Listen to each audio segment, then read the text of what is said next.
for this opportunity to share a few observations coming from the government's think tank. I actually submitted my own personal observations already last month upon request of the Secretariat.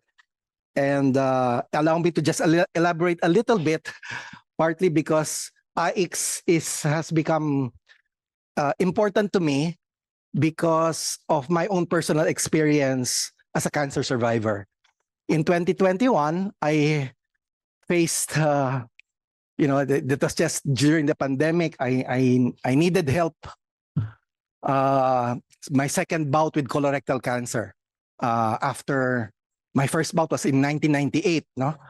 And that was during the time I was religious. I understand you're also religious, Mr. Chair, years ago. But anyways, I was Benedictine way back in 1998.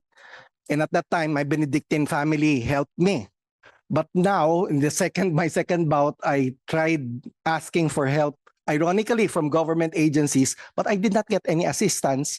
Part of it was because it was the pandemic. Maybe everybody was being helped. But I'm getting bothered, no? Because I also talk with doctors, Filipino doctors who are now overseas, and they say they've had to struggle helping those in need of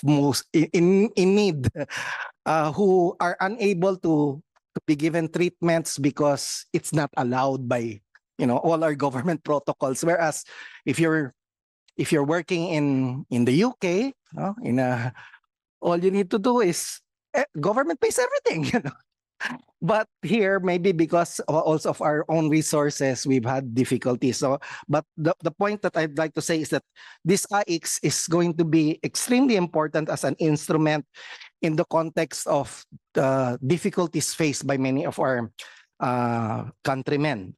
So institutionalizing the program is certainly very timely and appropriate, especially because the country is becoming upper middle income, and it makes sense that we need to expand coverage of social protection. But on the other hand, we also have to realize that we realize that government funds are not infinite. We have a budget, we have a debt of about more than 60% of GDP, which is very serious. It's a red flag already. It should be a red flag. So at the same time, legislation provides a rare opportunity to strengthen the program, which is a very good program, not only as a rapid response mechanism, but also as a well-targeted, transparent, and fiscally sustainable component of the social protection system. So as we become richer as a country, we need to really help more. But the only thing is, the difficulty is that I also struggle because universal social protection, we can't afford it at this point. It's too costly.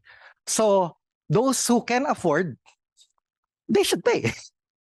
But those who are in need, katulad ako, nasa gobyerno na ako, naubusan na ako halos ng pera because when you get, when you're diagnosed with cancer, there will be pre-treatments for surgery, surgery itself, post-treatment, post-op. It's a nightmare to nasa gobyerno na ako, di pa ako tinulungan ng gobyerno, ano pa kaya yung mga wala sa gobyerno, no? Yun yung nakakabahala, no? So, the one issue that I'd like to point out is that while crisis usually affects everyone, the ones who are still the most vulnerable will be the poor, low income, not poor, but near poor, the indigenous peoples. So dapat meron tayong way of sila muna bago yung iba. Pero kasi ang nagiging problema natin dito, katulad ako, matanong ko si DSWD, dahil nilapit ako, mahal na mahal ako ang DSWD, pero hindi ako natulungan.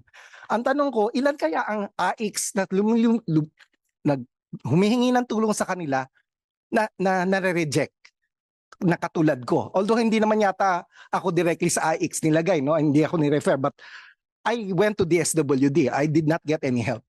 I went to many of government agencies. I did not get a single centavo, but I was glad that I was still helped by family and friends. I was lucky, but many people are not lucky like me. So that's my concern, no? And because right now, yung flexibility po natin we need to somehow link also the beneficiary systems with our databases kasi kanya-kanyang databases which are not interoperable. Second is hindi natin alam kung nagdo-duplicate, baka sumobra na yung bigay. There's no way for us to determine that with the kinds of systems that we have. That's why we sort of suggested even in our position paper that we have to be careful also. We need to help, but we also need to help the ones who need help the most at the right time. So the most vulnerable to shocks should be the ones that we should be attending to. And second to this is the issue of data integration. Kasi kanya-kanyang databases. You have the national ID, which is a very good way to link systems, but I don't think government databases are interoperable even with the national ID. And that is one of the things that we need to strengthen.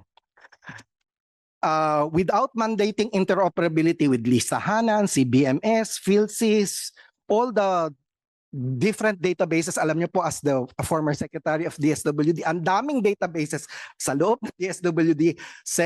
The brother of Sec Win, Sec Rex has, Senator Win, si Sec Rex has managed to make things interoperable sa loob ng DSWD. Pero sa labas, asa ka pa. Yun ang pinag-uusapan namin ni Sec Rex nung isang araw, no? So, AIX works when it is connected to the broader social protection ecosystem, allowing social workers to identify when a crisis is just a one-off shock or whether it signals deeper chronic vulnerability that requires longer-term assistance from government. So I would like to clarify even yung definition of crisis. What do you mean by crisis? It's still not clear to me. In operational terms, acute shocks such as hospitalization, death in the family, displacement are different from chronic conditions like long-term illness or disability. Differentiating this in the law and implementing rules will help us manage expectations and improve consistency across regions and protecting the program from being overstretched given limited finances. Finally, institutionalization must go hand in hand with strong safeguards. AIX has historically been vulnerable to political pressures and misuse. We all know that. But clear rules should insulate beneficiary selection from political influence, combined with transparent reporting and grievance mechanisms, which are essential to preserving and improving trust in government. And in this regard, I'd like to also let you know, Mr. Distinguished Chair and members of this committee, that actually at PIDS, we are already going to undertake a process evaluation of the AIX this year. Kaya lang medyo matatagalan because mag-hire pa kami ng mga katulong ko, no, sa identify ng paggawa ng process evaluation na ito to determine how DSWD identifies who are the ones to be helped, how are they assessed, what is being provided, how assistance is delivered, and where operational bottlenecks or risk of leakage might be arising. So we're just in the process of the inception phase and subject to field work and data access, maybe the results of our study will be available after a year. So the Senate may wish to consider whether it might be prudent to wait for some of our results or perhaps put it in the law that, this might be part of your own monitoring of what's happening in the AIX, particularly on questions of targeting, data integration, case managements, and safeguards. For possible amendments informed by empirical evidence. So thank you, Mr. Chair. Thank you very much, Dr. Albert